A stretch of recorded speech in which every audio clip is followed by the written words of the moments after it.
Hey, what's going on, guys? Mush back at it with another video. I want to highlight something that's absolutely free right now on Steam. However, it's not a game, rather it's a non-technical and fun game maker. A lot of you guys pointed this out in the comment section to me. This completely caught me by surprise. But yes, it is free for the rest of the day and until 3 a.m. March 18th. So I'm sorry if you're watching this video a little late. I really should be getting these videos out quicker and highlighting whenever these free offers are available. I saw it with my Grid 2 video. A lot of you guys came in a little bit late and that game was no longer free. So my apologies on that. I will be getting back on track. Just this last week's been a little hectic. But we'll talk that. Also, I've got some updates for you guys on RPCS3, the PlayStation 3 emulator, as its latest progress report, and this is for the month of January. That has been posted. A lot of games are doing really well. One game in particular is fully playable right now, and it's a game that I've always wanted to see on PC, so that's kind of cool. So we'll talk about that. And also, Capcom said something very interesting about Monster Hunter World and how PC is actually the game's second largest platform, which is interesting for a wide variety of different reasons. We'll talk that.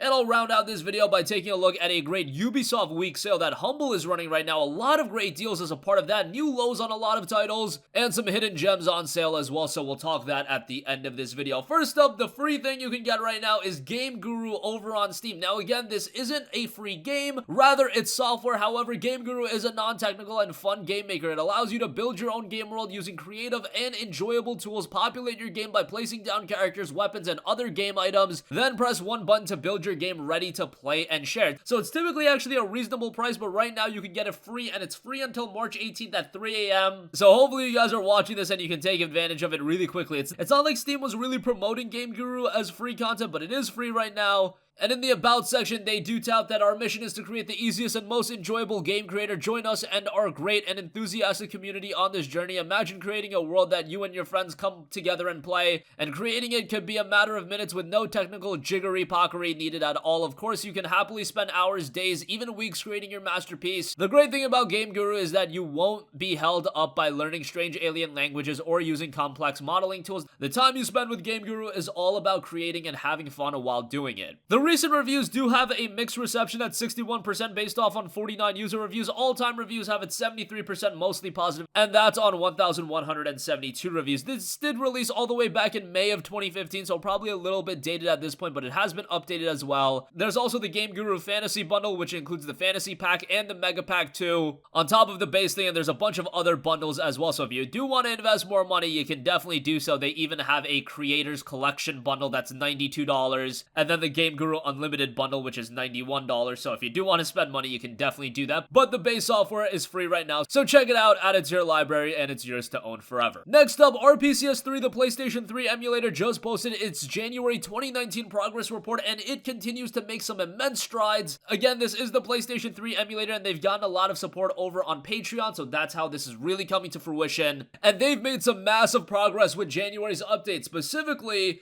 Skate 3 is now fully playable. They list that the third installment in the Skate franchise, Skate 3, is now fully playable. This title previously suffered from major slowdowns in the free skate mode, but thanks to improvements made by KD11 to the frame buffer management, this issue has now been resolved. Check out the performance of this title in the video. I'll leave a link to that in the description box below. Actually, I'll leave a link to the entire article and you can check out everything as a part of that, but I'm looking at the Skate 3 footage right now and it is playing incredibly smoothly. Of course, we do have that other skateboarding title coming to Steam rather soon. The name escapes me right now, so we are going to be getting a pretty cool skating title on PC. However, Skate 3 is a game that I've always wanted to see come to PC, the skate games in general. Skate 2 was actually the one I invested the majority of my time into with the franchise, and the gameplay we're seeing of Skate 3 on the emulator is looking very smooth. I think I saw one hiccup, one stutter, and that was it, but outside of that, the gameplay looks incredibly smooth, just as if you were playing it natively on your machine. Outside of that, there were updates to a couple of other games. Ni no Kuni Wrath of the White Witch is now completely playable on RPCS3 at a good frame rate, even on mid-range systems, thanks to recent improvements. While Ni no Kuni has run well on good systems for a long time, the recent graphical performance and stability improvements have finally pushed it over the edge into the playable category. No More Heroes, Heroes Paradise has seen some improvements, as has Ragnarok Odyssey Ace, WWE All-Stars, and a couple of other games. There also looks to have been some improvements made to Persona 5, and of course, that's a pretty big one. I do imagine that Persona 5 will at some point come to PC natively. now that Atlus has finally opened the floodgates for their games to come to PC, but nonetheless, Persona 5 on the PlayStation 3 emulator will at least act as a failsafe, so that's nice to have. So again, I'll leave the link to the entire blog post in the description box down below. It's still at a state where you need a pretty high-end PC if you want to get the most out of RPCS3. It's not like the PlayStation 2 emulator, where a mid-range rig these days can really handle the PS2 emulator no problem. Even a lower-end rig, really no problem. The PlayStation 2 emulator used to be a little bit of a struggle, but nowadays, you get all the games working on that. However, the PlayStation 3 emulator, because I would still say it's in its infancy, you're gonna need a high-end rig to really push that, either an i7 or a high-end Ryzen, something like that. Next up, I do want to quickly go over something that Capcom said about the PC version of Monster Hunter World, and I found that very interesting. Specifically, they said that PC was the second largest platform for the game.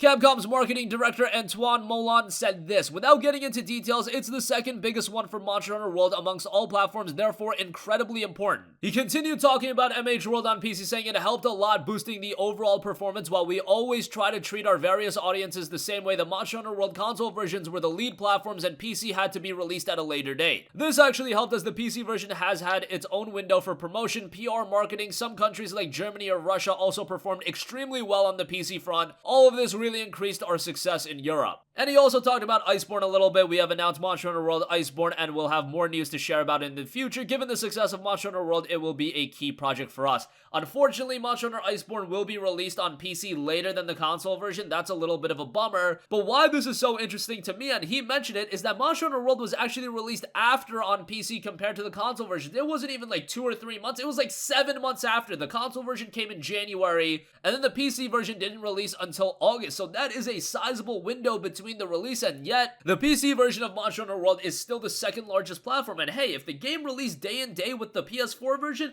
there is a chance, I don't know how likely it is, there is a chance that I can honestly see the PC version being the biggest version of the game. Whatever the case may be, it goes without saying that Monster Hunter World has done incredibly well on PC, and from a Japanese publisher's front, from Capcom's front, all their games recently have been huge successes on PC, whether it be MH World, Resident Evil 2, Devil May Cry 5, or even Mega Man 11. All of those games have been home runs, and it goes to show that Japanese games can have success on PC as long as they're a good port. People will buy these games as long as they are compelling experiences. That's why I don't understand why it took so long for Atlus to finally make the transition over to PC. Gamers have been clamoring for their games for so long, yet it took them all these years, and probably with Sega's push. But nonetheless, it is happening, and it's good to see that PC is doing so strong in terms of these Japanese game releases. And in the case of Monster Hunter World, hopefully in the future with Monster Hunter releases and Monster Hunter content, we can actually get some parity in the releases and that they're released on the same day. I'm not talking about parity in performance, just that they're released on the same day and the content is rolled out at the same time, because it is a little bit of a bummer waiting 7 months for MH World to come out on PC, then having to wait for the Iceborne expansion. I mean, even from a pricing standpoint, because Monster Hunter World is more of a recent release on PC, it's held up in price more so than the console versions. The console versions are readily available under $20. You'll be hard-pressed to find the PC version for like under $35, so that's a bummer as well. But at least the game itself is so good and it's easily worth that $35, and it looks like gamers have also found it to be worth that money because it is doing really well on PC, so good on Capcom. I really feel like they're one of the best publishers in all of gaming right now, so I'm happy to see their success. Lastly, I do want to quickly give you guys a heads up about the great Ubisoft sale that Humble is running right now. I know Ubisoft isn't everyone's favorite publisher, but there are some standout deals. Specifically, I do want to note that Far Cry New Dawn, a game that just came out a month ago, is already down to $20. You guys should never be buying Ubisoft games on day one. We see it with games like Far Cry 5, AC Odyssey, and by the way, those games are on sale as well. But these Ubisoft titles just go on sale so freaking quickly. That's why I'd probably wait on The Division 2 for a little bit, because I could easily see it hitting that $30 range by, say, the summer's time. New Dawn only been out for a month and it's already down to $20, and you do save an additional 10% if you're a Humble monthly subscriber. A great deal on Watch Dogs 2 is also available. That is 85% off, down to $8.99. If you're a monthly subscriber, you'll get it for $8.10. That's a ridiculous deal for Watch Dogs 2, a game that was holding up in value for quite a bit, but it looks like they finally slashed the price on that, and I could see Watch Dogs 3 being released later this year, so maybe that's why they're lowering the price on Watch Dogs 2 so hard, because they are opening the door for everyone to experience the game and get ready for WD3. South Park The Fractured But Whole is also seeing a pretty good discount. That is 80% off, and you can get that for just $12, so great buy on that. Again, AC Odyssey 50% off for $30. Would like to see that a little bit cheaper at this point, as I've been a little bit desensitized to that $30 $7 price point, but nonetheless a pretty good deal on that. AC4 Black Flag, you know how highly I think of that game. That is available for $6 and change. The only issue is that if you do want Steam keys, unfortunately you won't be getting them. These will redeem directly through Uplay.